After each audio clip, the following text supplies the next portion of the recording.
Ilustre profesor Francisco Javier Rubio Ípola, señoras y señores, bienvenidos a esta octava ya sesión de nuestro seminario, de nuestro curso. Nos quedan esta y otras dos.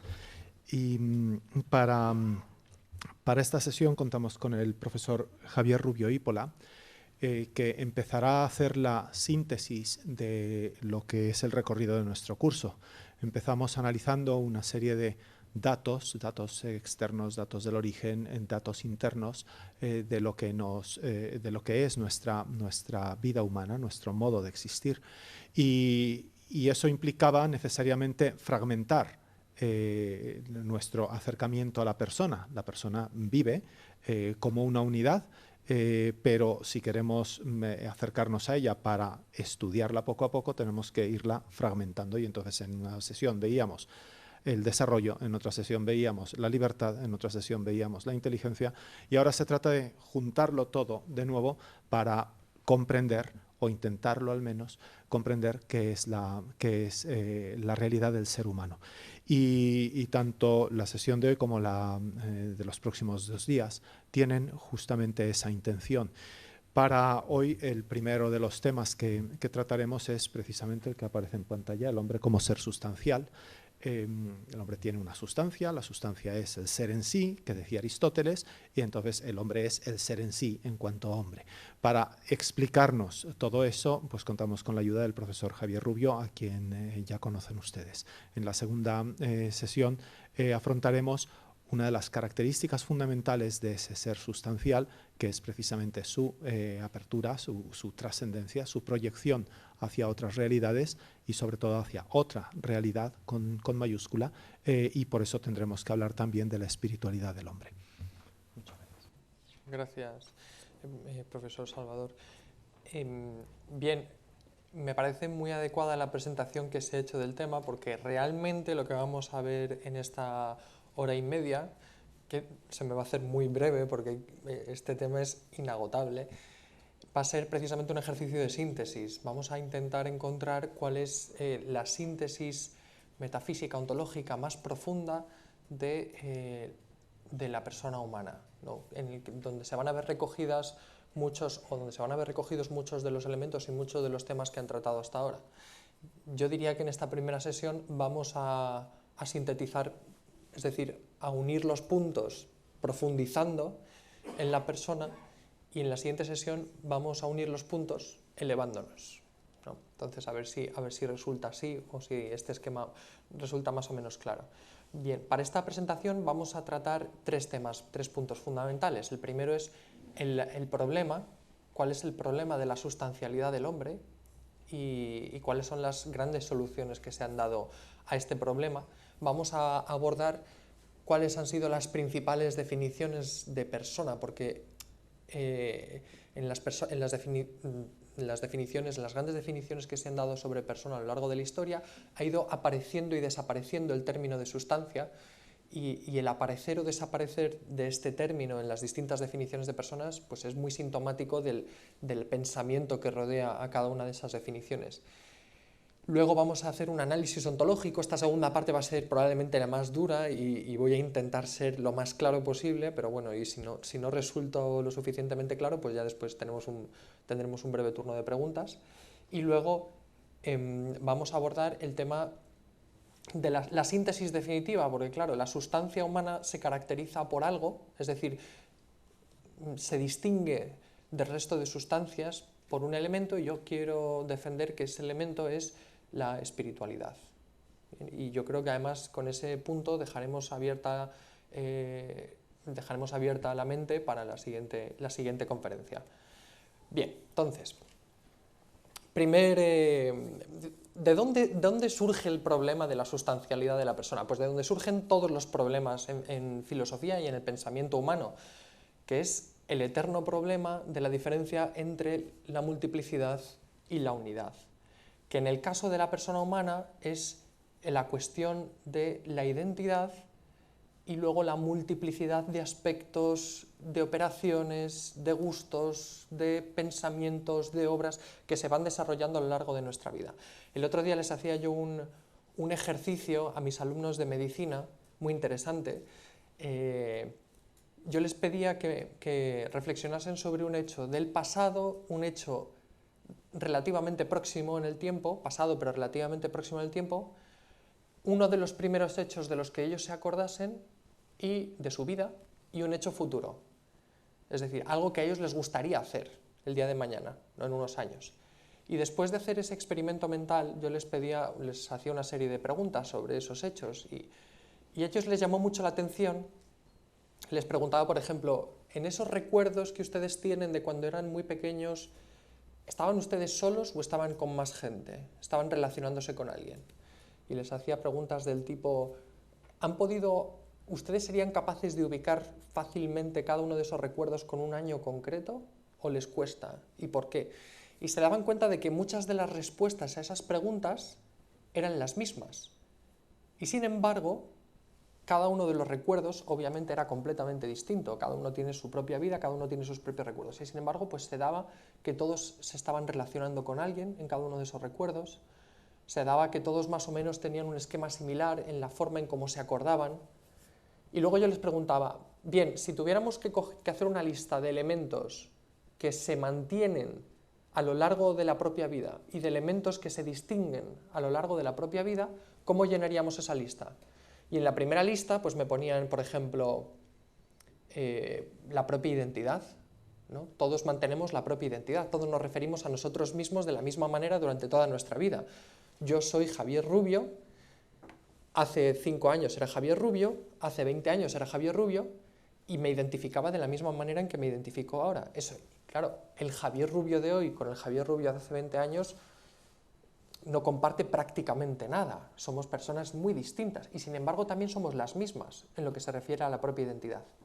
Luego además son médicos, entonces me dijeron también pues, que la estructura de la huella se mantiene, que al parecer la estructura del ojo también se mantiene a lo largo del tiempo, y luego me dijeron otra cosa muy curiosa, la estructura de cómo nos relacionamos con las personas, o más bien, algunas de las personas con las cuales nos relacionábamos cuando éramos pequeños, en esos primeros recuerdos, todavía nos seguimos relacionando con ellas, sea que estén vivas o sea que no estén vivas, nos seguimos relacionando con ellas de alguna manera, ¿no? Por medio de nuestros recuerdos, por medio de nuestra memoria y demás. Y luego en la otra columna, en la columna de las cosas que cambiaban, pues ponían los gustos, la forma de pensar, la forma de vestir, la forma de relacionarme con la gente, la forma de todas las formas de, en definitiva. Claro, entonces yo les hacía la pregunta, ¿el hombre, la persona humana, entonces, es la misma a lo largo del tiempo o cambia? Y esa es la gran pregunta. Y si es la misma, la respuesta filosófica a este tipo de preguntas suele ser depende. En un cierto sentido, permanecemos en el tiempo y en otro cierto sentido cambiamos. Cambiamos mucho. Entonces, claro, aquí la pregunta que surge es, ¿y qué es lo más fundamental en el ser humano? ¿La parte que cambia o la parte que permanece? Y si es importante la parte que permanece en el ser humano, ¿en qué consiste eso que permanece en el ser humano? Y claro, si hacemos una especie de retrospectiva histórica, esto es algo muy frecuente en los ejercicios de filosofía, uno hace un recorrido histórico del problema para ver cuáles han sido las distintas respuestas que se han dado, pues después de esa gran explosión de pensamiento que se produce en la filosofía presocrática, vemos que de pronto llega una época de crisis tremenda. Y esta época de crisis se define de una forma muy sencilla. Los presocráticos estaban haciendo este primer ejercicio de relacionarse con el mundo y de descubrir en ese relacionarse con el mundo cuáles eran los principios explicativos de la realidad. Y de pronto llegan los sofistas y ponen en crisis algo muy elemental, y es pues, la idoneidad de la persona humana, la capacidad de la persona humana para establecer con precisión esa serie o esos principios explicativos de la realidad. Porque claro, nosotros cuando intentamos investigar cuáles son las leyes que explican la realidad, cuáles son las principales leyes científicas, cuáles son las grandes teorías del todo o de cada una de las partes que componen el saber humano, presuponemos que la forma con la cual nosotros accedemos a esa relación con el mundo es universal, es igual para todos, ¿no?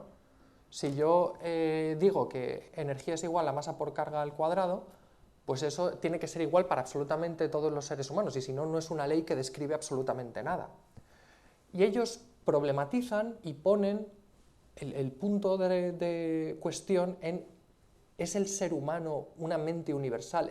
¿Hay en el ser humano alguna capacidad que permita este tipo de afirmaciones universales, que me permitan a mí decir el hombre que roba es una mala persona? Porque absolutamente todos los seres humanos pensamos de la misma manera sobre ese tema. Y la conclusión a la que llegan los sofistas es que no. La conclusión a la que llegan los sofistas, de una u otra manera, y en líneas muy generales, porque aquí habría que matizar mucho, es que los seres humanos somos personas muy distintas, que vemos las cosas de manera muy distinta, que pensamos las cosas fundamentalmente y nos relacionamos con ellas, y las experiencias humanas son, en principio y fundamentalmente, muy distintas, y que si nosotros consideramos que en España, en la España del siglo XXI, consideramos las cosas de una determinada manera, pues en la Grecia del siglo IV a.C. se consideraban de otra. Es más, no solamente eso, sino que hoy, en el siglo XXI, en España pensamos de una manera y en el Amazonas o en China piensan de otra. Entonces, es decir, que no hay en el ser humano absolutamente ningún principio aparentemente estable o que fundamente una cierta estabilidad que nos permita afirmar con ciencia, es decir, con certeza, cuestión alguna sobre cómo es el mundo. Y a esta cuestión de los sofistas se dieron muchísimas respuestas, las vamos a ver ahora, pero fijémonos que ahora mismo, en el siglo XX y después en el siglo XXI, hay un nuevo despertar de este tipo de planteamientos, ¿no? Cuando vemos, por ejemplo, que un Richard Rorty pone en cuestión la noción misma de mente humana. Lo dice, no es que la mente humana es una construcción que hemos inventado los hombres occidentales, de la cultura occidental, para referirnos al sujeto humano en cuanto pensante. Pero claro, el concepto de mente humana es una abstracción, realmente lo que nosotros tenemos es una estructura fisiológica, biológica, neurológica en nuestro cuerpo, en nuestra cabeza, con la cual nosotros interpretamos, conocemos y nos movemos por el mundo. Es decir, vemos en el siglo XX cómo las principales corrientes filosóficas vuelven a retomar los presupuestos sofistas de una forma mucho más sofisticada, sin duda, que ya veíamos en la Grecia del siglo V y el siglo IV a.C. En definitiva, ¿qué es lo que plantea este tipo de pensamiento? Que en el hombre no hay una estabilidad ontológica, en el hombre lo que hay es devenir, puro cambio, y que lo que describe esencialmente a cada uno de nosotros no es lo que tenemos en común, sino precisamente lo que tenemos de propio, de original, de incomunicable, que es la propia experiencia. Y es una experiencia que es completamente cambiante. Mi experiencia personal como Javier Rubio es completamente distinta a cualquiera de la que han tenido ustedes. Y por lo tanto mi forma de ver el mundo, de relacionarme con el mundo, es completamente y fundamentalmente propia. Bien, esto lo podemos ver, no me voy a detener porque ya me he alargado demasiado en esta introducción, pero esto lo podemos ver pues, sobre todo en los existencialismos, sobre todo en esos existencialismos de tipo historicista, que lo que dicen básicamente y de forma muy a grandes rasgos es definir al ser humano en base a su historia, somos nuestra historia y por lo tanto cada uno tiene su propia historia y por lo tanto pues eso, somos fundamentalmente distintos. Este tipo de planteamientos que se pueden observar, por ejemplo, en pensadores de la talla de Ortega y Gasset o de pensadores de la talla de Heidegger u otros pensadores, Bergson, otros pensadores similares. Bien. Luego, en las dos principales corrientes filosóficas del siglo XX, la corriente analítica y la corriente hermenéutica, observamos exactamente el mismo modelo de ser humano como un ser fundamentalmente cambiante, pero desde dos puntos de vista muy distintos. La filosofía analítica, ¿qué es lo que hace? Estudia el ser humano a cachitos, a trozos. Y entonces, esto lo que produce es una mirada tremendamente reducida del ser humano. Y luego una mirada, además, tremendamente particular en el sentido que cada uno de nosotros es distinto. Si yo reduzco el ser humano a sus relaciones, por ejemplo, y para mí lo que va a definir al ser humano es su relación, pues está claro que cada uno de nosotros tiene relaciones muy distintas, tiene sus propios condicionamientos psicológicos, tiene sus propios condicionamientos educativos, tiene sus propios condicionamientos sociales y religiosos, y por lo tanto, claro, el panorama que se abre ante nosotros no es el de una antropología unificada, es el de una antropología tremendamente diversificada, culturalmente, religiosamente, como queramos. Y lo mismo sucede con la filosofía hermenéutica. La filosofía hermenéutica lo que hace es pone tanto peso en el método, es decir, en cómo el yo humano, que es fundamentalmente consciencia estructural, se asoma a interpretar el mundo, que ese yo humano pierde absolutamente cualquier tipo de valor real y se convierte en un yo puramente funcional. Y lo que cuenta y lo que es interesante es la interpretación. Una interpretación que, insisto, termina haciéndose desde una perspectiva completamente cultural, contextual, por lo tanto lingüística y demás. Es decir, el yo, cualquier pozo que pudiera haber de sustancia, de elemento permanente en el ser humano, queda completamente diluido en este tipo de ejercicios de interpretación del mundo y demás. Bien, insisto, esto muy a grandes rasgos. ¿Qué es lo que vemos hoy en día? Lo que se llama el hombre posmoderno, pues es un hombre completamente, una sociedad líquida, una sociedad, un hombre completamente fragmentado, sin referencias, sin puntos fuertes, fijos, ni moralmente, ni epistemológicamente, ni noseológicamente. No parece que haya principios válidos y vivimos en una especie de relativismo absoluto en el que todo vale y todo depende de la perspectiva, que luego, paradójicamente, es un relativismo bastante tirano en lo que se refiere a otras estructuras de pensamiento. Pero, en definitiva, se ha perdido ese pozo de referencialidad, de permanencia, de punto fuerte y firme sobre el cual podamos construir. Y sin embargo, si nosotros hacemos un ejercicio de introspección, descubrimos en nosotros una tendencia a la unidad, descubrimos una necesidad de unir los puntos que decía Steve Jobs en su famosa conferencia en la Universidad de Stanford. Tendemos a mirar hacia atrás en nuestra vida y a interpretar cada uno de los puntos que han jalonado nuestra existencia como un camino lógico que nos ha llevado desde donde partimos hasta donde nos encontramos hoy en día. Y tendemos a encontrar sentido en ese camino. Nosotros, cuando miramos hacia atrás en nuestras vidas, no descubrimos caos, descubrimos un camino ordenado que nos ha traído hacia donde estamos. Y cuando miramos hacia nuestro futuro, tampoco descubrimos caos, no descubrimos una ventana completamente abierta a lo desconocido y a lo ignoto, ¿no? Incluso en estos momentos de pandemia y de epidemia y de histeria colectiva, tenemos claros objetivos, ¿no? Sabemos que estas Navidades queremos pasarlas con nuestra familia aquí en Madrid, o queremos ir a esquiar, o queremos este verano ir a Cantabria. Tenemos objetivos muy claros y en torno a esos objetivos, proyectos futurizos, nosotros también establecemos puntos lógicos, referencias lógicas. Hay una tendencia en nosotros hacia la unidad, ¿no? Y no solamente eso, sino hay un punto muy interesante del cual habla Heidegger en Ser y Tiempo, que es cuando habla del Grund, de los fundamentos de los grandes filósofos, ¿no? Cuando vemos el logos platónico, o vemos la usía, la sustancia aristotélica, o vemos los grandes principios fundamentales, el actus essendi de Tomás de Aquino, el logos iluminado de San Agustín, cuando cogemos estas nociones fundamentales de todos los grandes filósofos y los predicamos del ser humano, también descubrimos que hay una cierta unidad, que hay una intuición unitaria en todas esas nociones que las hacen que efectivamente participen unas de otras y que todas se puedan decir del ser humano.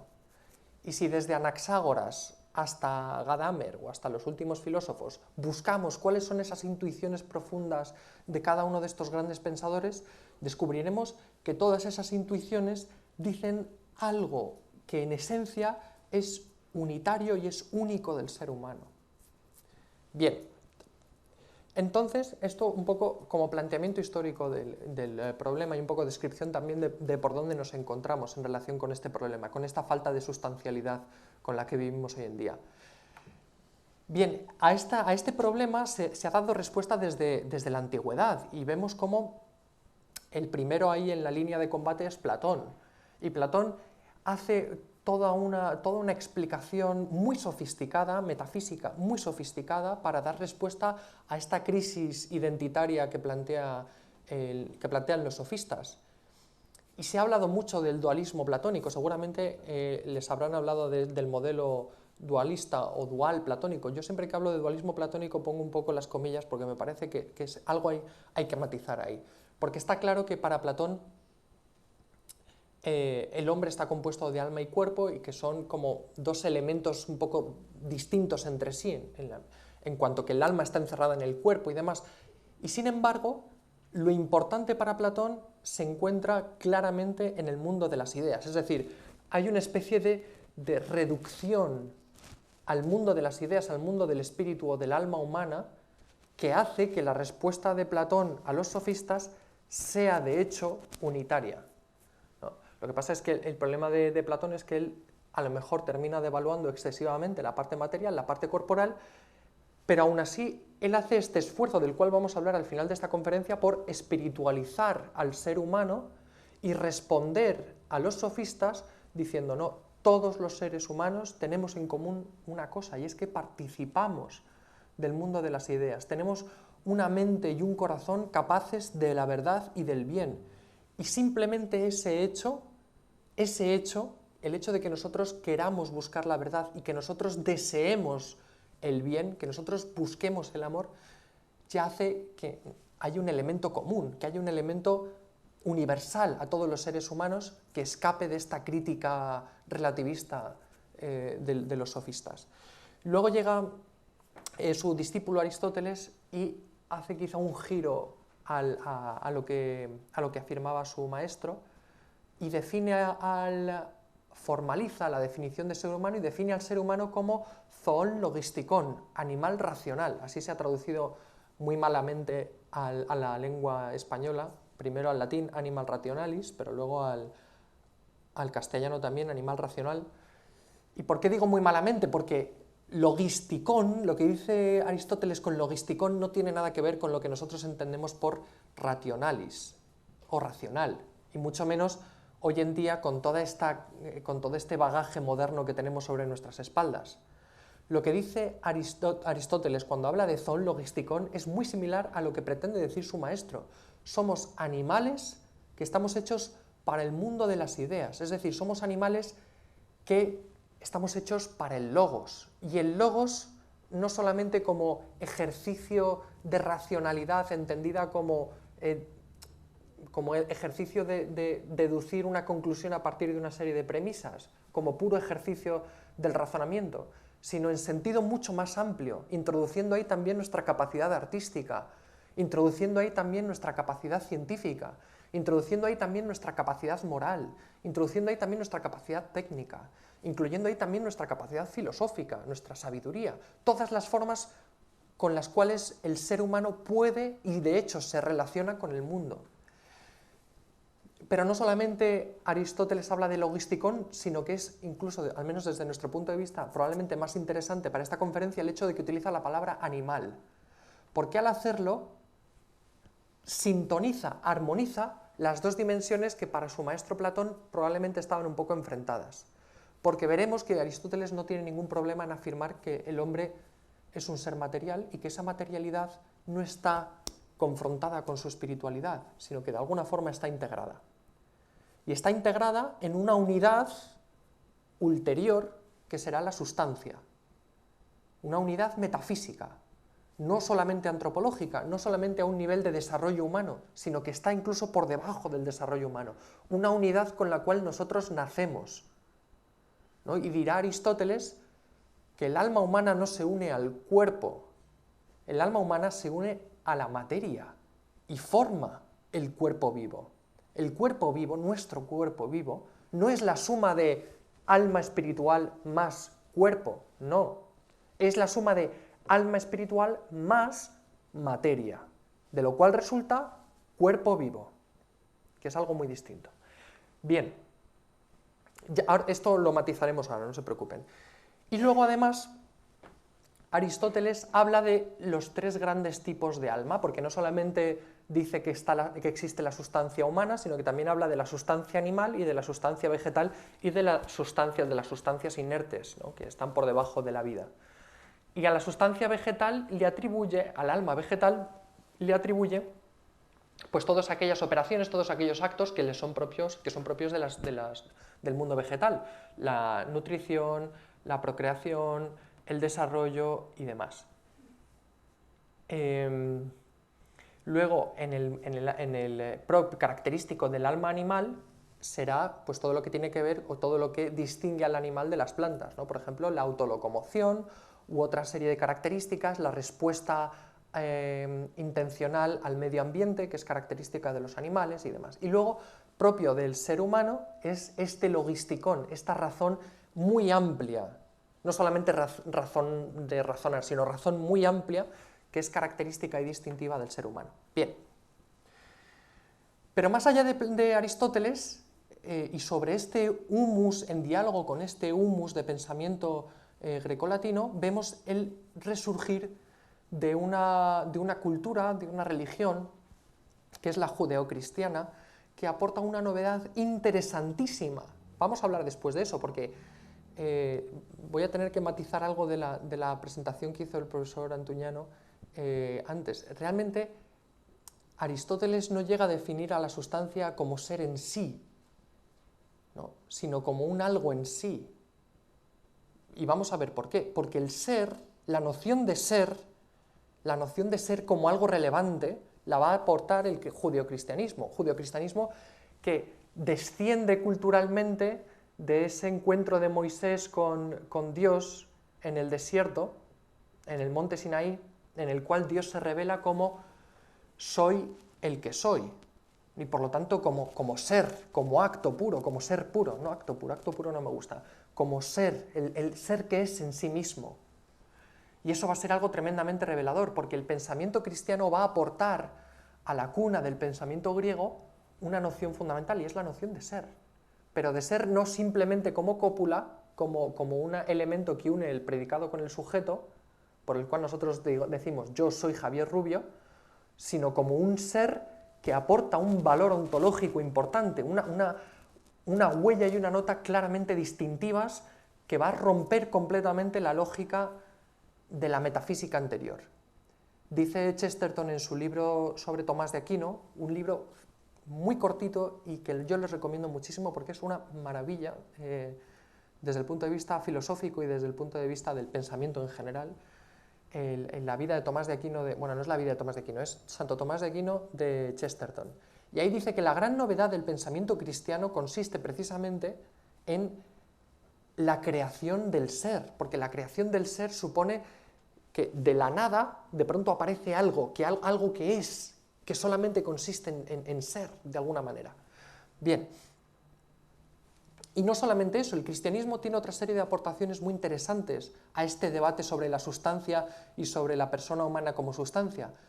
Y se debe precisamente a todo el esclarecimiento que se produce durante los primeros concilios, sobre todo los concilios griegos, el concilio de Éfeso, el concilio de Calcedonia, el segundo concilio de Constantinopla, el segundo concilio de Éfeso, en los cuales se va profundizando en la persona, en qué consiste ser persona, y se va dilucidando el concepto de persona por una cuestión muy interesante, y es que, claro, tenemos la Trinidad cristiana, que es un solo Dios, pero que son tres personas que tienen una naturaleza divina, pero luego tenemos una de esas personas, que es Cristo, que tiene una naturaleza divina, pero también tiene una naturaleza humana. Entonces, claro, tenemos que dejar muy claras las cosas para no meter la pata y no decir herejías. Y sobre todo, por ejemplo, si queremos decir que María es la madre de Dios, cuando María realmente es la madre de Jesús hombre, tenemos que admitir que en Jesús hombre, en cuanto persona, en cuanto sustancia, había dos naturalezas, una naturaleza humana y una naturaleza divina. Porque de otra forma sería muy difícil afirmar que María es la madre de Dios. Entonces, mientras se está dilucidando todos estos dogmas, mientras se están desarrollando todos estos dogmas dentro del contexto de la religión cristiana, se va desarrollando también mucho la noción de persona, y los filósofos cristianos, Orígenes, Crisóstomo, todos los padres de la Iglesia, Máximo el Confesor, todos los grandes padres de la Iglesia que aportan en este sentido, bueno, San Agustín un poco después, van a ir matizando y van a ir dilucidando exactamente a qué nos referimos con sustancia, a qué nos referimos con persona, a qué nos referimos con naturaleza, para ir matizando todos estos conceptos que vienen del pensamiento griego. ¿Qué significa voluntad? ¿Qué significa inteligencia? ¿Cómo podemos hablar? Si podemos hablar que en Cristo hay dos voluntades, dos inteligencias, todos estos debates que son muy fértiles para la filosofía y muy interesantes, pues van desarrollando todas estas grandes nociones filosóficas que se van a quedar dentro de la tradición filosófica occidental. Y luego también, para cerrar este amplio abanico del desarrollo del pensamiento antiguo, sobre el cual estamos dando unas pinceladas muy gruesas, pues cabe hablar de San Agustín. San Agustín hace un ejercicio que a mí me parece magistral y brillante, porque hasta San Agustín se reflexionaba sobre quién era el hombre como especie, qué era la humanidad, ¿no? ¿Qué es lo que nosotros tenemos en común como seres humanos? Luego, con el tema de los concilios y con el tema de la patrística y tal, empezamos a desarrollar cómo se dice la humanidad en Cristo, ¿no? En una persona concreta, muy particular, que tiene una serie de atributos que son muy propios suyos y que obviamente los demás no compartimos. Pero con San Agustín aparece un nuevo método, que es el de la introspección, el de la consideración de no qué es la humanidad, sino qué es la humanidad en mí. Este ejercicio de revisión histórica del que hemos hablado al principio de la sesión es el que hace San Agustín en las Confesiones. Y San Agustín va recordando todos esos hechos referenciales de su vida en torno a los cuales él va comprendiendo, él va observando la lógica que le ha conducido al lugar en el que se encuentra en su madurez. Y en ese camino de introspección, en ese camino de autodescubrimiento personal, él descubre también, casi de modo fenomenológico, que el hombre está hecho a imagen y semejanza de Dios. Claro, tú dices, bueno, sí, eso ya lo dice en el Génesis, ¿no? Menudo gran descubrimiento. Sí, pero San Agustín, en diálogo con los santos padres, especifica muy claramente a qué nos referimos cuando hablamos de imagen y semejanza. Y establece que el hombre es imagen de Dios en cuanto que es capaz de relacionarse con el mundo de una forma muy concreta y muy determinada, gracias a su inteligencia y gracias a su voluntad, es decir, movido por su afán de verdad y por su deseo de amor, por su deseo de bien. Y es semejante a Dios, esto es la imagen, ¿no? El hombre es imagen de Dios en cuanto que se relaciona con el mundo, del mismo modo en que Dios creador se relaciona con el mundo creándolo y diseñándolo por su inteligencia y por su voluntad, y del mismo modo en que Cristo, que es el Logos, se relaciona con el mundo de la misma manera por medio de la redención, por medio de la inteligencia y de la voluntad. Es decir, predicamos la relación del hombre con el mundo como imagen de Dios. Y en cambio, nosotros somos semejantes a Dios en la medida en que nos relacionamos con el mismo Dios como las tres personas se relacionan entre sí. Y por lo tanto participamos de la verdad trinitaria y participamos del amor trinitario. Más allá aparte de San Agustín, introduce muchísimos temas que van a ser muy comentados y muy desarrollados por toda la Edad Media. San Agustín tiene este carácter de ser una especie de pensador puente entre la antigüedad clásica y la época moderna. Y la época medieval, perdón. Bueno, también moderna, porque el pensamiento agustiniano termina cruzando todos los siglos y llega hasta hoy en día, ¿no? Pero básicamente entre la antigüedad y la época medieval. Y entonces empezamos con la perspectiva medieval, ¿no? ¿En qué consiste la perspectiva medieval, la solución medieval? Y voy a acelerar un poquito porque me estoy atrasando. Y aquí entramos ya en materia. Boecio, sintetizando todas estas tradiciones del pensamiento griego, del pensamiento romano, porque no hemos hablado del pensamiento romano, pero también por el pensamiento romano y su noción de derecho y su noción de familia y tal, pues también hay ciertas nociones que enriquecen mucho el concepto de persona. Pero por la tradición griega, por la tradición romana y por la tradición cristiana llegan todos estos elementos, judeocristiana, perdón, llegan todos estos elementos a las manos de Boecio, y Boecio elabora una gran definición que ha permanecido en la tradición filosófica de todos los tiempos. Y es la definición, la voy a leer en latín y después la digo en español. Dice, persona est nature rationalis individua substantia. Es una sustancia individual de naturaleza racional, ¿no? Y aquí, de alguna forma, Boecio toma en la noción de sustancia todo lo que nos venía dado por Aristóteles y todo lo que nos venía dado también por el pensamiento cristiano, y le suma a ello todo lo que se había estado reflexionando sobre la naturaleza, qué es la naturaleza y en qué consiste la naturaleza racional. Esta definición de persona de Boecio no solamente está pensada para referirse a las personas humanas, sino para todo tipo de personas, incluyendo a las personas angélicas, incluyendo a las personas divinas. Por lo tanto, es una definición amplísima, que no solamente conviene al ser humano, sino que conviene a todas aquellas criaturas o todos aquellos seres que comparten estas características, el hecho de ser una sustancia individual de naturaleza racional. ¿Qué es lo que distingue al ser humano de las personas angélicas? Pues el hecho de que nosotros nos individuamos en un cuerpo, mientras que los ángeles, al no tener cuerpo, no tienen esa individuación. No dirán los medievales que los ángeles, cada uno es su propia especie, porque nuestra especie humana, la naturaleza humana, se encuentra realizada en cada uno de nosotros individualmente, mientras que en los ángeles, la especie del arcángel San Miguel es él mismo, mientras que la especie del arcángel San Rafael es otra especie distinta de ángel. Ellos no tienen esta individuación que nosotros tenemos, ¿no? Bien, esta definición es muy interesante, vamos a profundizar después un poquillo sobre ella. Después viene Ricardo de San Víctor.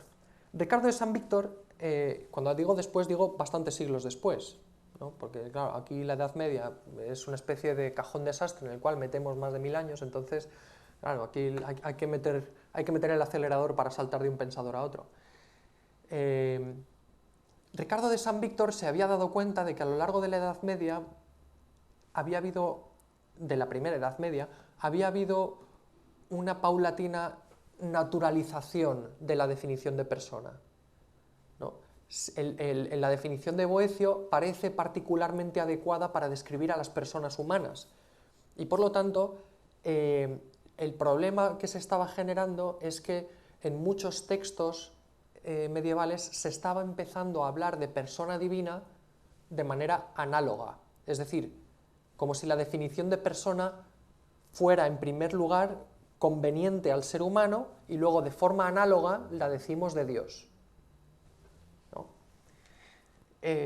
Y para Ricardo de San Víctor el problema está precisamente en la sustancia. Dice Ricardo de San Víctor que al sustancializar la definición de persona, nosotros tendemos a referirla a los seres humanos, porque nosotros no tendemos a concebir a Dios como sustancia, ¿no? Como que la noción de sustancia referida a Dios nos parece inadecuada, y nos parece que puede fisicalizar a Dios, puede convertir a Dios en algo físico, en una especie de ente físico. Y entonces Ricardo de San Víctor propone una nueva definición que también va a tener muchísima influencia en el pensamiento occidental. Y es una definición que tiene dos versiones, se encuentran en el De Trinitate. La primera es referida a la persona divina, de hecho. Dice, persona divina sit nature incommunicabile existentia, es decir, una naturaleza de existencia incomunicable. Es decir, que lo que define a la persona es el hecho de tener algo que es propio y que es completamente incomunicable, algo que es genuino mío y que yo, por más que quisiera, no os puedo transmitir. Aquellos seres que tenemos esta naturaleza que es incomunicable, somos personas. Y luego, esto es en el número 22 del capítulo 4, luego en el número 24 dirá, persona sit existens per se solum justa singularem quedam rationalis existentiae modum. Es decir, persona se dice del existente que es por sí mismo solamente, con una existencia singular de tipo racional.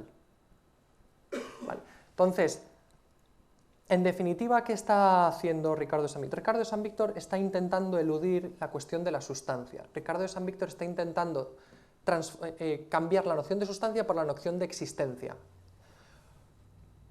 Y sobre todo enfatizando el elemento de la incomunicabilidad. lo cual es un poco problemático.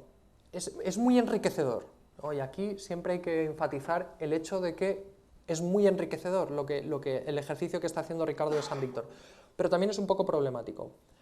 ¿Por qué? Porque reduce o caracteriza la forma personal del ser humano, sobre todo, también de Dios, como lo existente, es decir, como lo que de hecho es, de alguna manera. Entonces, esto aparentemente despersonaliza, por ejemplo, a los seres que han pasado y que ya no son existentes. Es decir, la personalidad solamente se diría de aquellos que tenemos personalidad o presencialidad actual. Y luego también es el hecho de que al eliminar la sustancialidad y transformarla por la incomunicabilidad, o al poner el acento en la incomunicabilidad, corremos el riesgo de invertir de nuevo el orden ontológico por el orden lógico. Es decir, cambiar el elemento ontológico que caracteriza y que intenta afianzar la humanidad en nosotros por un elemento que es puramente personal, que es el hecho de que cada uno de nosotros tiene un propio existir que es incomunicable. De hecho, si nos fijamos en la definición que dará Escoto un par de siglos más tarde, dirá: persona est incommunicabilis habens existentiam in natura intellectuali. Es decir, persona es fundamentalmente aquello que es incomunicable y que, siendo incomunicable, tiene una existencia de naturaleza intelectual.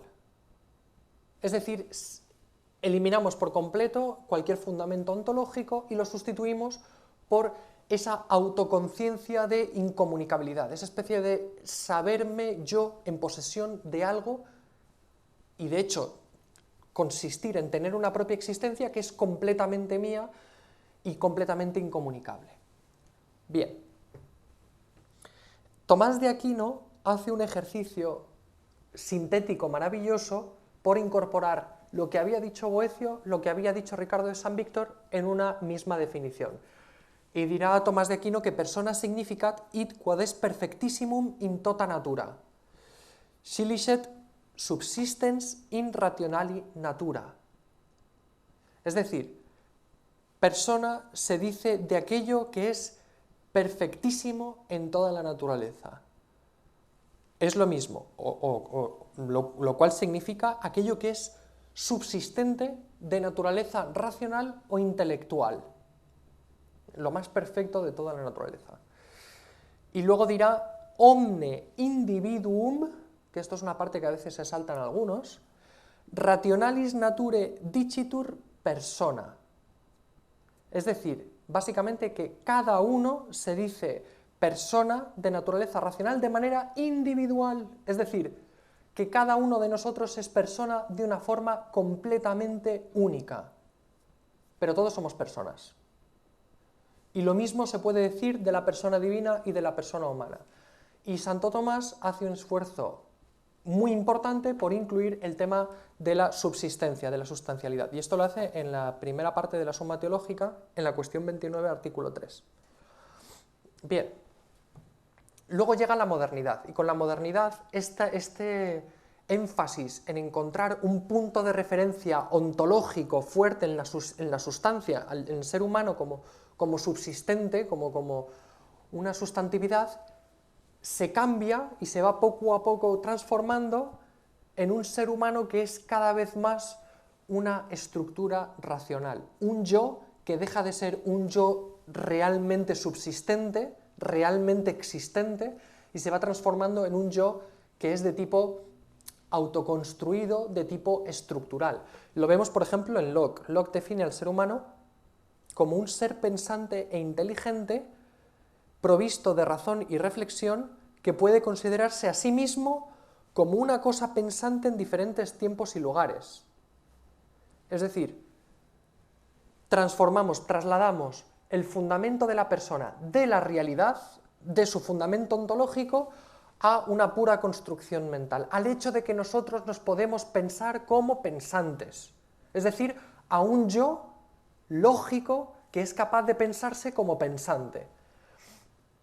Esto lo dice en el ensayo sobre el entendimiento humano, en el capítulo 27.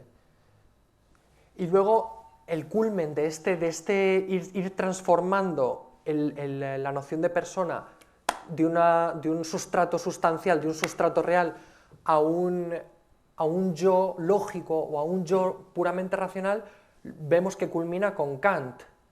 Kant propone precisamente tres grandes yoes, ¿no? Tres grandes yo. El yo de la crítica a la razón pura, el yo ideal, el yo del alma ideal, y el yo de la crítica de la razón práctica. Entonces, el yo de la crítica de la razón pura es un yo puramente estructural, es un yo pienso en general, que es común a todos los seres humanos, que es un yo casi como una especie de programa que tenemos todos al nacer, y que es lo que nos permite pensar, que es lo que nos permite hacer juicios, de alguna manera.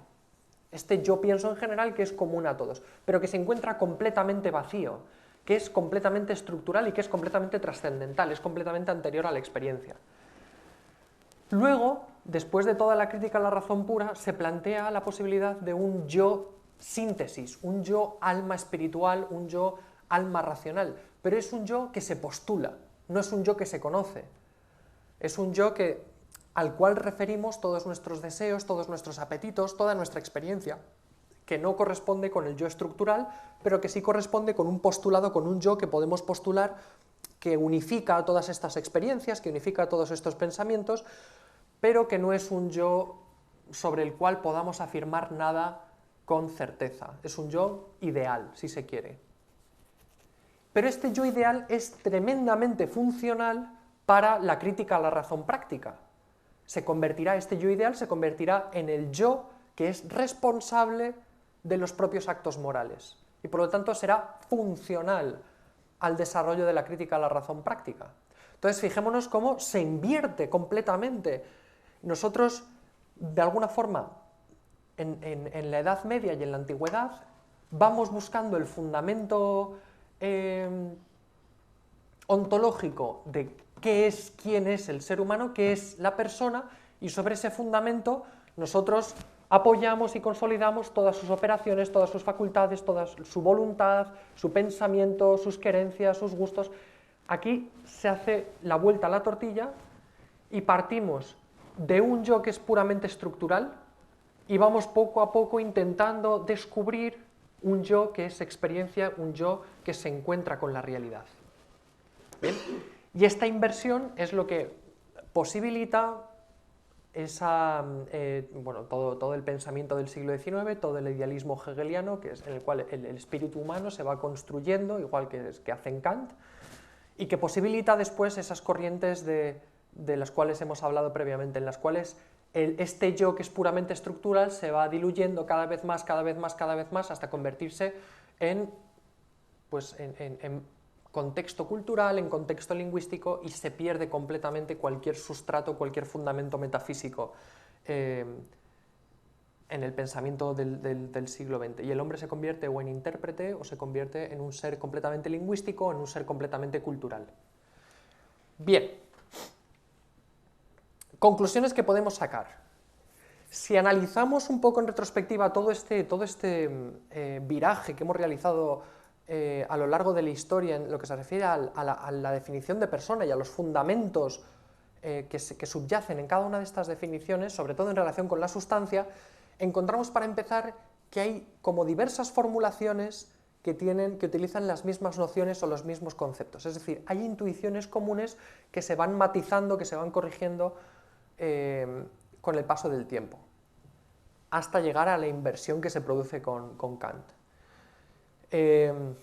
Luego observamos también que, así como en la Edad Media y en la Antigüedad, hay una búsqueda de fundamento ontológico, excepción hecha de los sofistas, en la contemporaneidad y en la modernidad observamos la tendencia contraria, a perder cada vez más esa referencia ontológica y a sustituirla por una referencia primero puramente lógica, puramente estructural, propia del pensamiento humano, y después por una pérdida de cualquier tipo de referencia ontológica, ¿no? Hasta que llegamos a un Rorty que llega a negar la noción de mente humana, ¿no? y por lo tanto esta sustancia ontológica se va convirtiendo cada vez más en un yo psicológico que termina diluyéndose pues, en lo que vemos hoy en día, básicamente, ¿no? en temas ideológicos, en temas de constitución, de desestructuralismo, de construcción social y demás. Bien. Pero también experimentamos, a lo largo de este recorrido especulativo, experimentamos la necesidad de un fundamento, yo creo, que explique todos estos datos que nosotros vamos recibiendo a lo largo de nuestra vida, que hacen referencia a una identidad no solamente propia mía, sino común de todos nosotros, y que explique adecuadamente también todos los datos múltiples que se dan en nuestra experiencia, todos nuestros distintos pensamientos, todos nuestros distintos deseos, todas nuestras distintas operaciones, el hecho de que mi vida sea completamente distinta, no contraria, pero completamente distinta y diversa de la de ustedes. ¿Dónde se encuentra este fundamento que a la vez sea suficientemente básico como para aportar un mínimo fundamento ontológico y que pueda explicar suficientemente pues, todos estos datos múltiples? Y este principio tiene que pasar diversas pruebas del algodón. Para empezar, tiene que pasar la prueba del algodón de la validez subjetiva, es decir, tiene que ser un tipo de planteamiento que concuerde con nuestra experiencia cotidiana de las cosas.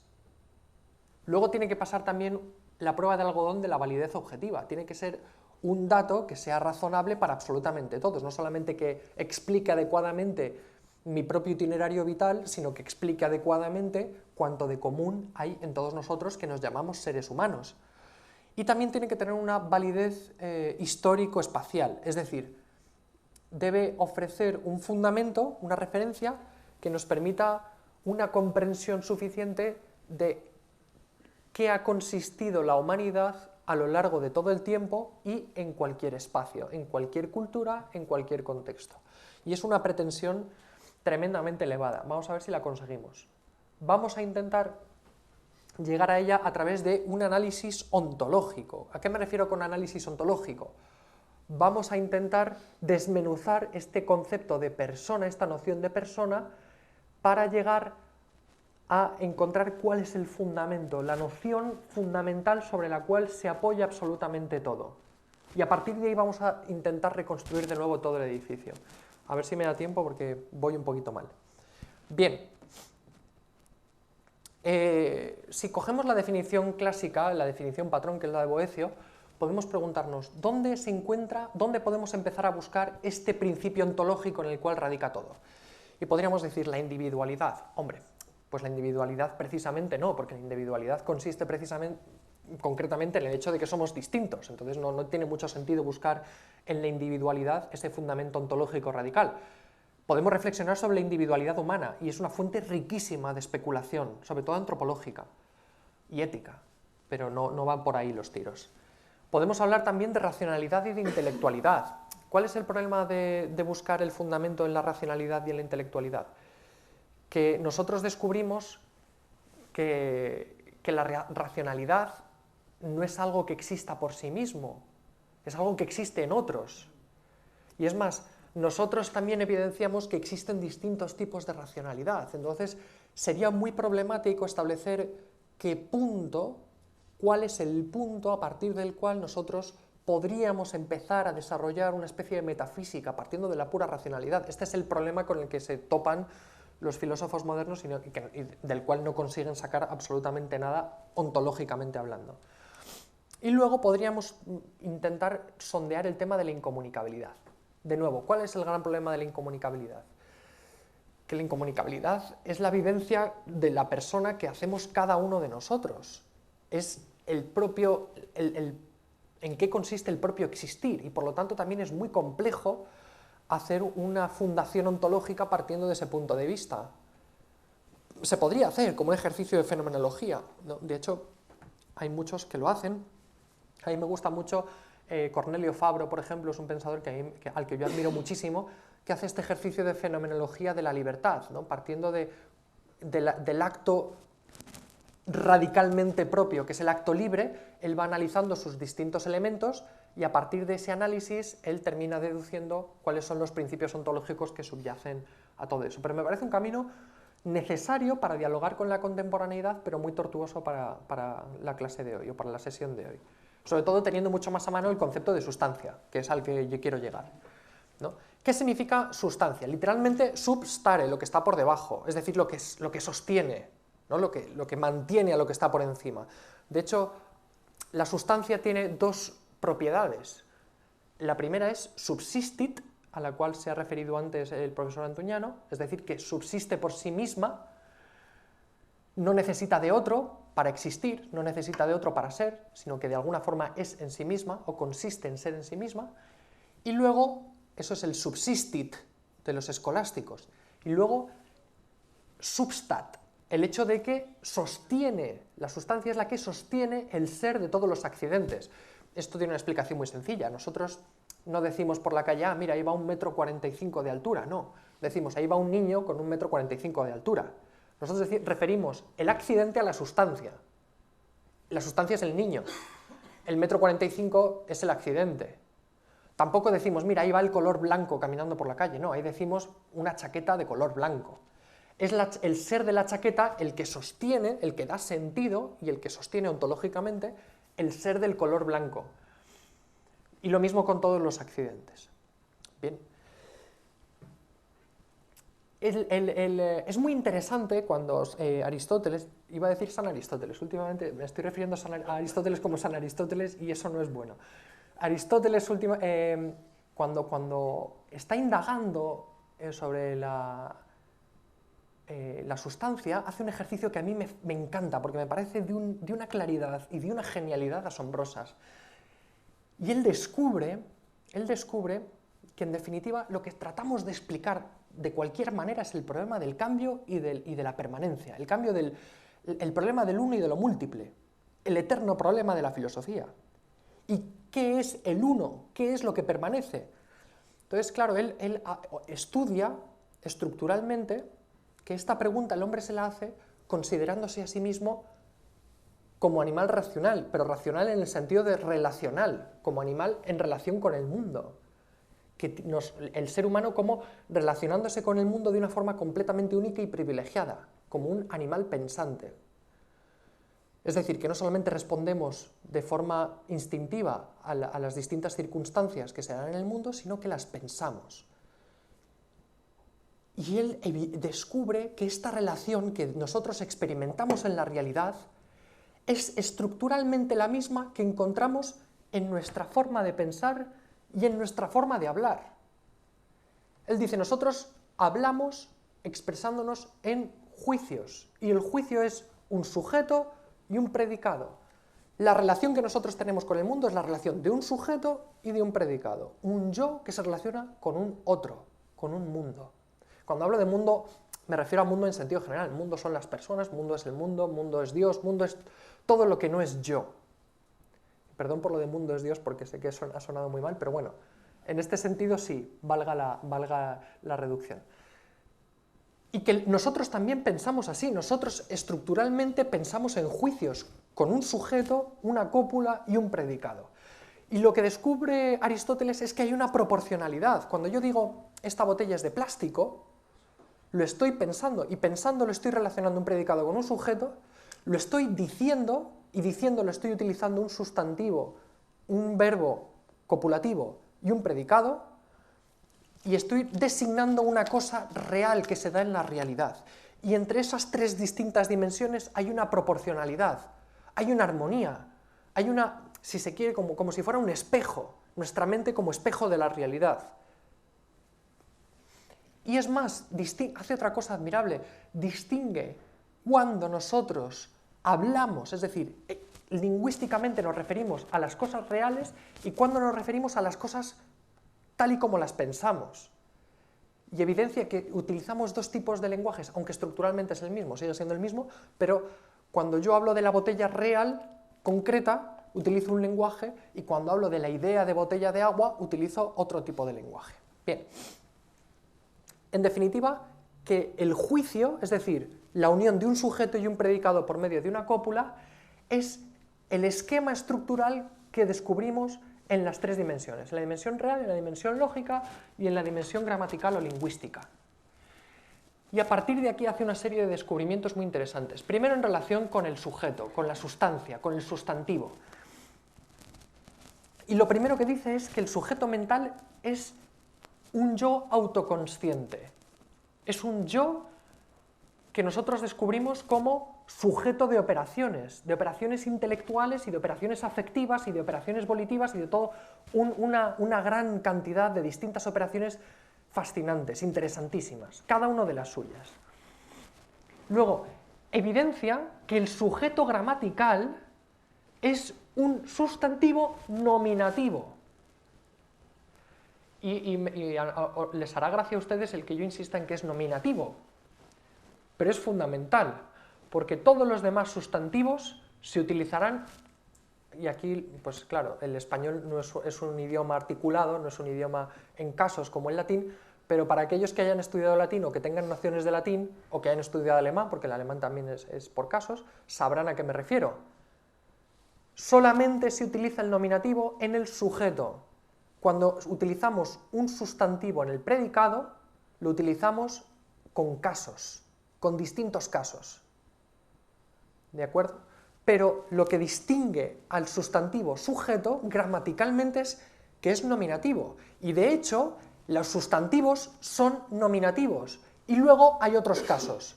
Pero el caso fundamental de los sustantivos es el nominativo, es el sujeto, es el subjetivo, si se quiere.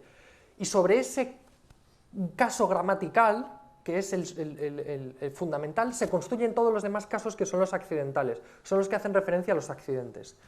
Bien.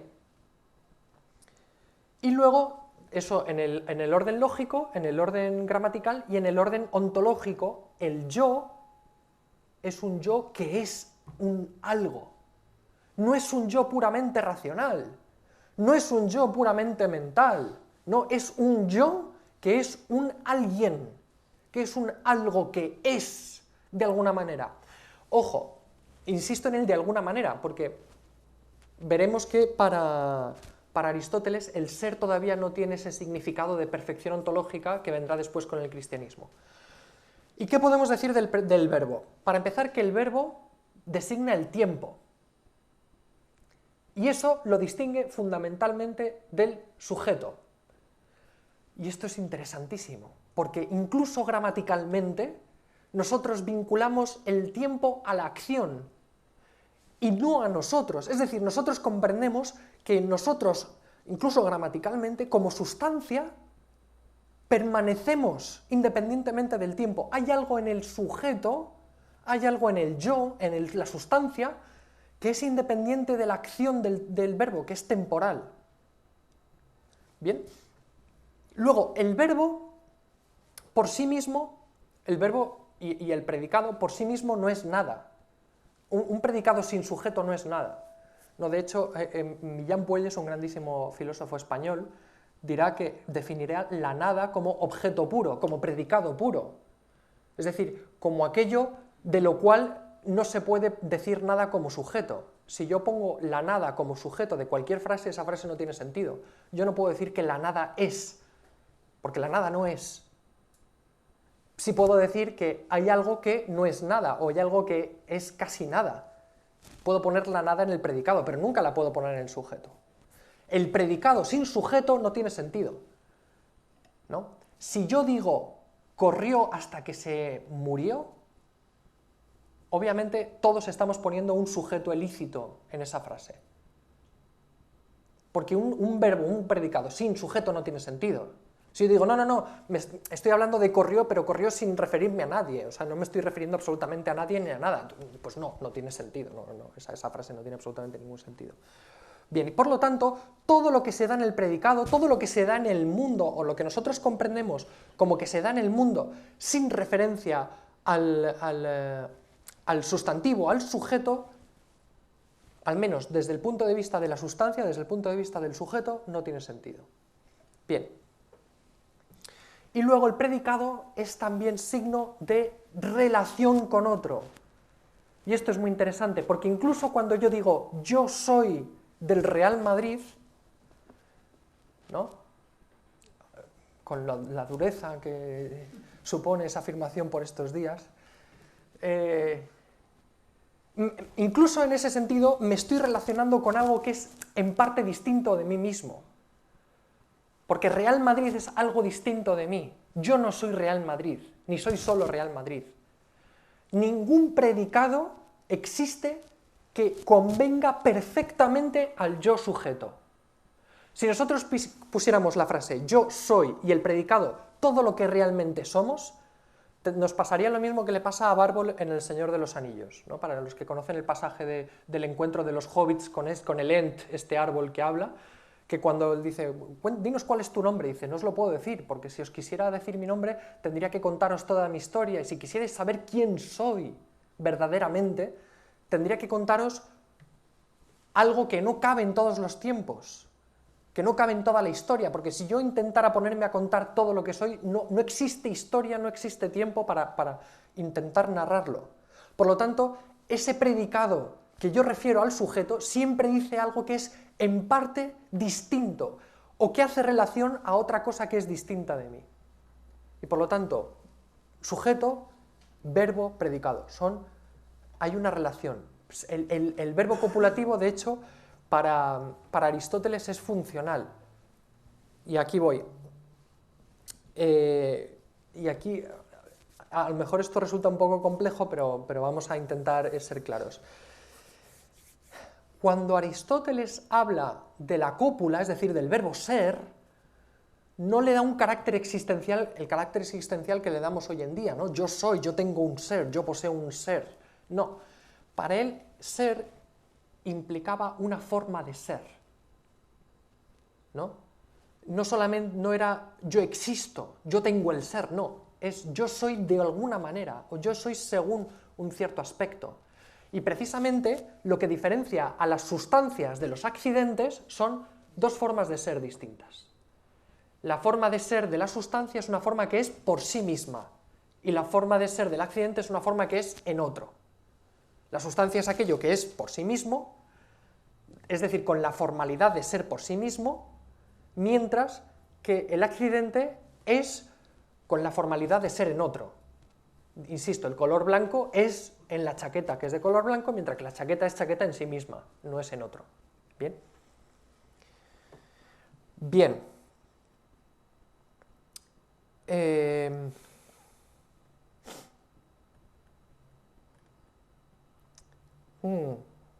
Tengo más cosas, pero yo creo que lo voy a dejar aquí porque si no me da tiempo a avanzar. Bien.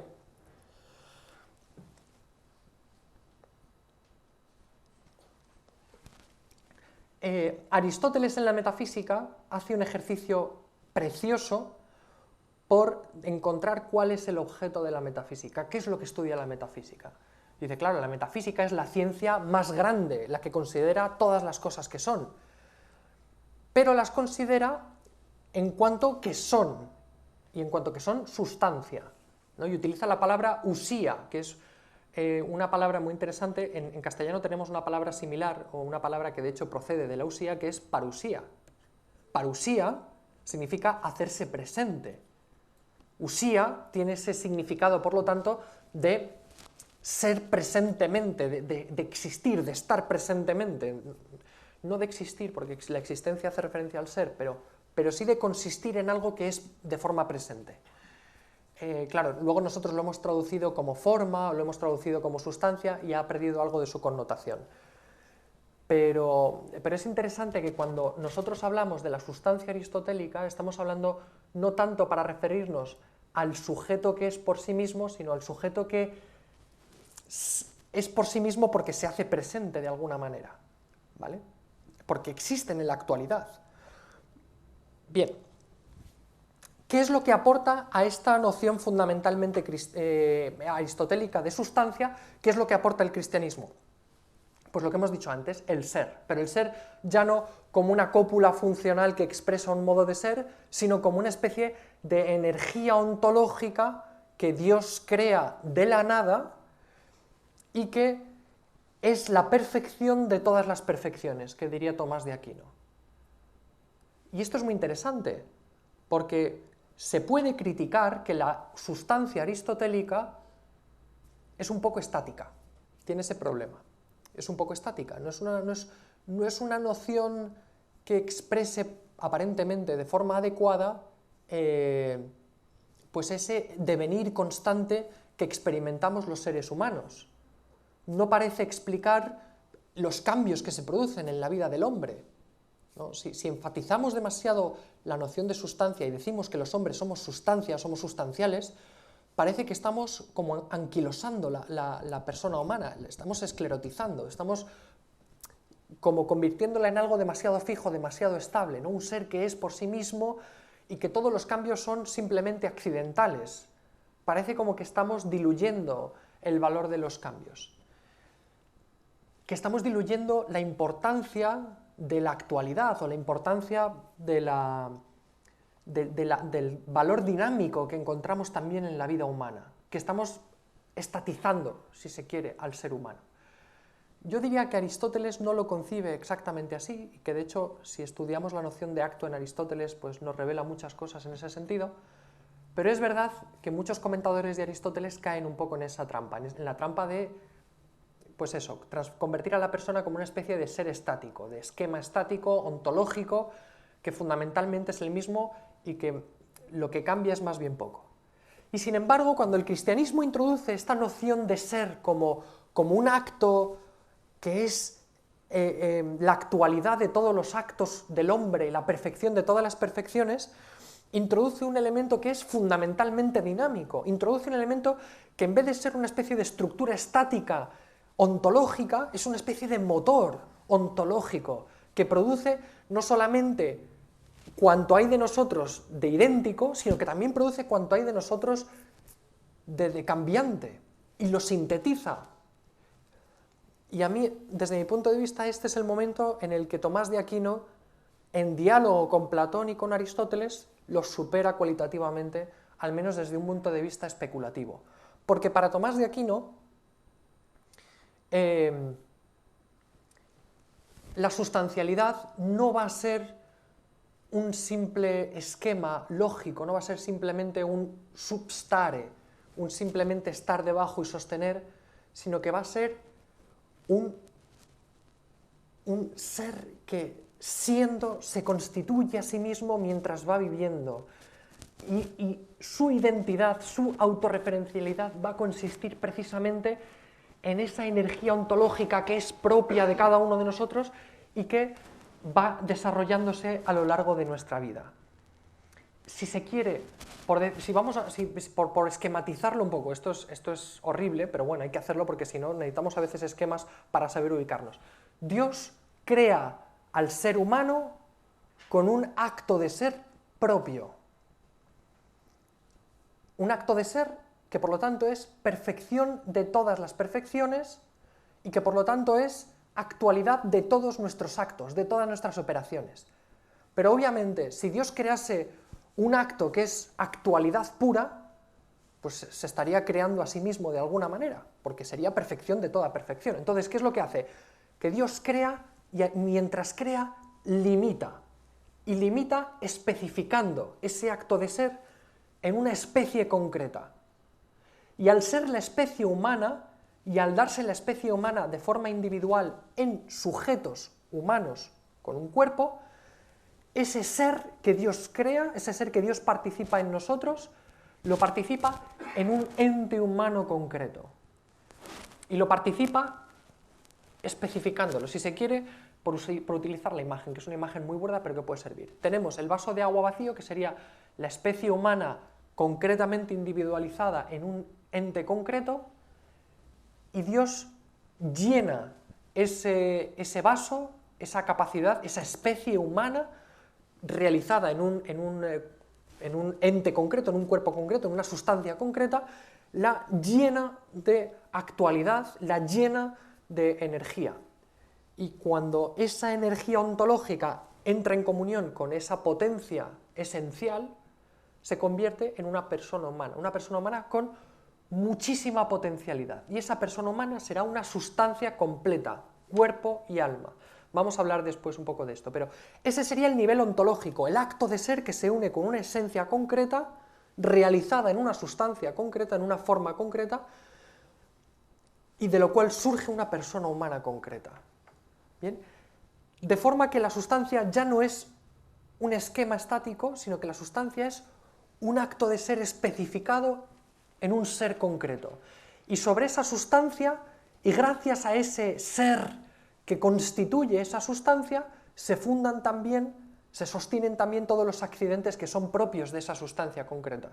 Y así obtenemos bebés de 4 kilos, bebés de 3,5 kilos y bebés de 3 kilos, ¿no? Más o menos. Hay bebés más pequeñitos y bebés más gordos, pero bueno, básicamente ese es un poco el arco, ¿no? Y el hecho de que pesen 4,5 kilos, que tengan los ojos, bueno, los ojos de los niños luego cambian, pero vamos, que tengan los ojos de un color, que nazcan con más o menos pelo, que nazcan con, pues eso, con cara más o menos gruñona o más o menos simpática, ya son accidentes que se sostienen en esa criatura que está lleno de energía potencial, que va a irse desarrollando a lo largo de la vida. Es más, una energía que nosotros vamos a comprender de una forma muy clara con las operaciones. Y de hecho, cuando Aristóteles dice que nosotros buscamos nuestra felicidad y que la buscamos por medio de la perfección de nuestra naturaleza, dice algo que es profundamente cierto a un nivel ontológico. Nosotros, siendo buenos seres humanos, obrando rectamente según nuestra naturaleza humana, vamos perfeccionándonos, de hecho, nosotros hablamos, ¿no?, de mejores personas y peores personas. Nosotros hablamos de que la Madre Teresa de Calcuta era mejor persona que Hitler. A ver, técnicamente hablando, los dos son personas. Aparentemente ninguna mejor que otra, simplemente personas y ya está. Y sin embargo nosotros introducimos en nuestro lenguaje cotidiano esta expresión de mejor-peor para referirnos a una persona que ha perfeccionado, ha obrado de mejor manera según su propia naturaleza, una persona que no ha obrado de mejor manera según su naturaleza. ¿Y en qué consiste este obrar según su propia naturaleza? En desplegar esta inteligencia y esta voluntad que nosotros ejercitamos en cada acto de libertad, como ya habréis visto en alguna otra unidad de este curso, para perfeccionarnos como seres humanos, para, pues eso, ir creciendo, ¿no? Obviamente no en un ejercicio egoísta de autoperfeccionamiento, porque esto haría que el acto humano fuera completamente estéril, sino desplegando la libertad en la comunión con el otro, que es lo que realmente nos perfecciona como seres humanos, en el amor, ¿no? Bien, y esto es posible gracias a que la sustancia no es simplemente una estructura esquemática, lógica, sino que además la sustancia es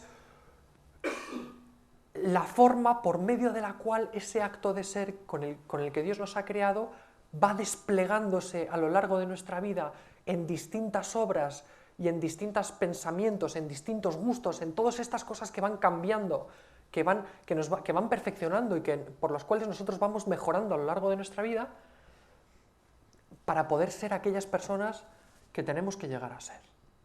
¿Sí? Entonces, ¿qué es lo que ofrece el cristianismo, el pensamiento cristiano a la metafísica de la persona occidental? Pues el hecho de que el fundamento no se encuentre propiamente en la sustancia, sino que haya un fundamento incluso más fundamental que la sustancia. Y es ese acto de ser que es patrimonio propio, incomunicable, eso sí, que Dios nos ha dado como una especie de herencia de la cual cada uno de nosotros es depositario y por la cual nosotros podemos perfeccionar adecuadamente nuestra naturaleza humana, nuestra forma sustancial humana, concretamente realizada en cada uno de nosotros. Bien, y así obtenemos un esquema que es fundamentalmente ontológico y tenemos así acto de ser, esencia humana, y la esencia delimita el acto de ser, para que el acto de ser no se despliegue como pura perfección, sino que sea la perfección de una naturaleza completa, como decía Tomás de Aquino. Luego tenemos un nivel metafísico, no ya ontológico, sino metafísico, que es el nivel de la sustancia y las facultades operativas y los accidentes que nos caracterizan a cada uno de nosotros. Insisto, que nos caracterizan a cada uno de nosotros, porque formalmente hablando todos tenemos inteligencia y todos tenemos voluntad, pero cada uno hace uso o desuso de sus facultades propias. Y por último tenemos el nivel antropológico, que es el nivel de las operaciones, ese nivel que hemos estado estudiando a lo largo de este curso, pues eso, hablando de datos externos, de datos internos, como nos decía antes el profesor Antuñano. Y este ejercicio antropológico enriquece a su vez nuestro fundamento ontológico y vamos creciendo como personas. De ese modo, ese desplegarse ontológico del ser, primero completa nuestra sustancialidad, luego se despliegan nuestras operaciones y esas operaciones a su vez perfeccionan nuestra naturaleza y de forma que cada vez nos resulta más fácil hacer las cosas bien, o cuando hacemos vicios nos resulta más fácil hacer las cosas mal, y nos vamos perfeccionando o nos vamos pues haciendo peores personas. Bien. ¿Y qué tiene que ver todo esto? Y ya termino, porque me he pasado de tiempo, si creo. Pero bueno, es que este tema es infinito, este tema da para hablar y no parar de hablar. Bien, el tema de la espiritualidad humana. Porque aquí hemos mencionado el tema de las 3 almas de Aristóteles, y yo les prometí a ustedes que íbamos a retomar este punto. Aristóteles dice en el Peripsigé, como el libro sobre el alma, dice literalmente que alma es el acto de un cuerpo físico organizado que tiene la vida en potencia. No es tan complicado. Es el acto de un cuerpo físico organizado, es un cuerpo vivo, es una sustancia viva. Pues el alma es el acto de ese ser vivo, de esa materia organizada. Entonces, parece que hay como 2 elementos. Un elemento que es material, la materia orgánica, que es característica de todas aquellas criaturas que tienen alma, y luego tenemos la forma animada, el alma, ¿no? que es lo que otorga unidad y otorga organización a esa materia orgánica. Porque claro, hablamos de materia orgánica supone que ya tiene una organización, ¿no? Y que además tiene una organicidad, es decir, que esa organización no es simplemente una ordenación molecular, sino que es pues eso, una ordenación vital. Tenemos órganos que sirven para distintos usos vitales. Bien,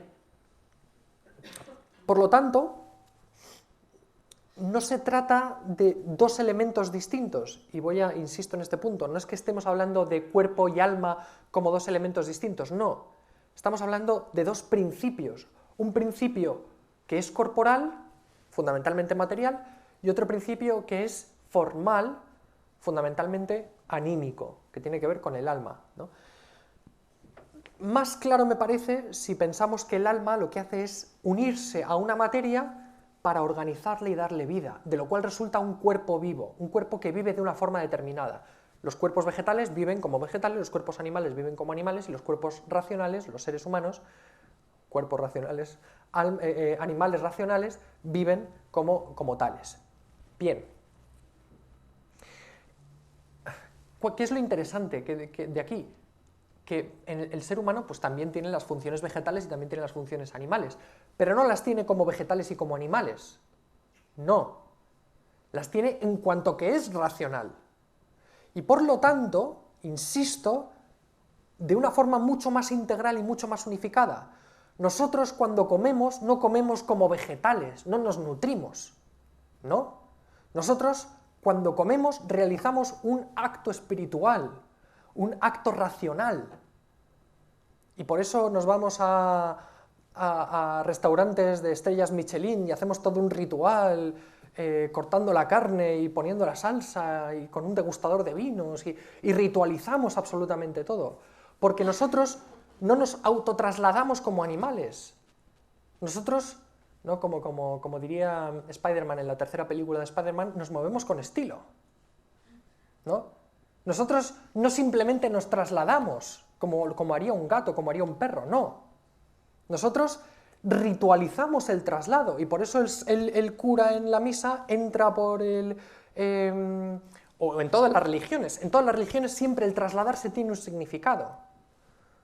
Porque nosotros, con nuestra razón, lo que hacemos es otorgarle un significado completamente racional a nuestras funciones vegetales y a nuestras funciones animales. Y por lo tanto nosotros racionalizamos nuestra nutrición como racionalizamos también la reproducción, y por eso nos casamos, ¿no? Y por eso ritualizamos, romantizamos tanto, no sé si esa palabra existe, pero vamos, envolvemos todo el acto reproductivo en romance. ¿Por qué? Porque nosotros racionalizamos la reproducción, no nos reproducimos como las plantas, nos reproducimos como seres humanos. Es decir, la racionalidad, lo que caracteriza al ser humano, envuelve y unifica todo cuanto hace del ser humano un ser vivo y un animal. Bien. Y si hemos dicho que el principio ontológico en el cual se fundamenta absolutamente todo el obrar del ser humano es el acto de ser, que es patrimonio propio, que cada uno hemos recibido el nuestro y que cada uno de nosotros lo ejercita en su propia vida, llevándolo a su plenitud en la medida de nuestras posibilidades, y si hemos dicho que el hombre es un cuerpo, un ser que tiene esta corpoespiritualidad, es decir, que consiste en ser cuerpo espiritual, pues tenemos que comprender que esta corpoespiritualidad de alguna forma radica en ese ser participado por Dios, que es el que fundamenta nuestra subsistencia, el que fundamenta el hecho de que seamos seres subsistentes y que fundamenta, por lo tanto, también nuestra forma de ser humanos y nuestra forma de vivir como seres humanos. Por lo tanto, este acto de ser que hemos recibido de Dios es el que nos posibilita, el que nos da la energía ontológica para desplegarlo de esa manera en nuestra vida, para vivir como seres espirituales. Decía Tomás de Aquino como horizonte y confín, ¿no? entre la materia y la vida del espíritu. Y la vida del espíritu no hay que entenderla como, y yo creo que todos los aquí presentes somos adultos, no hay que entenderla como pues ese Dios que es una especie de abuelete barbudo que está encima de las nubes. No, el abuelete barbudo que está encima de las nubes es un ser material, tiene forma, tiene materia, ¿no? O cuando se habla de los fantasmas, sí, no, de los seres espirituales, ¿no? Como los fantasmas, como Casper. Pues no, Casper es un ser material, se le puede ver, tiene una figura, tiene una voz, ¿no? Si se quiere, una entidad ectoplasmática, ficticia, por supuesto, ¿no? Pero tiene una cierta entidad que podemos ver, que podemos tocar casi, ¿no? No, cuando decimos, no, es que he visto un espíritu. No, si lo has visto no es un espíritu. Un espíritu se define por no tener materia y por lo tanto por no tener figura y por no tener aspecto y por no poderse ver. La realidad espiritual en el ser humano es mucho más profunda que todo eso. Lo voy a dejar porque seguramente esto nos lo explicará mejor el doctor Antuñano, pero bueno, si no, baste con estos principios. Que lo que hace que el ser humano sea ser humano, si se quiere, la sustancia humana, es el hecho de consistir en una cierta vida espiritual, y que esta vida espiritual es la que unifica toda nuestra experiencia humana, es la que nos hace descubrir además en qué consiste la sustancia humana, y es la que también nos permite desarrollar en plenitud ese acto de ser que hemos recibido pues que hemos recibido como seres humanos que somos y que constatamos, creamos o no creamos en Dios, luego ya que Dios sea la causa o no de ese ser es otro tema.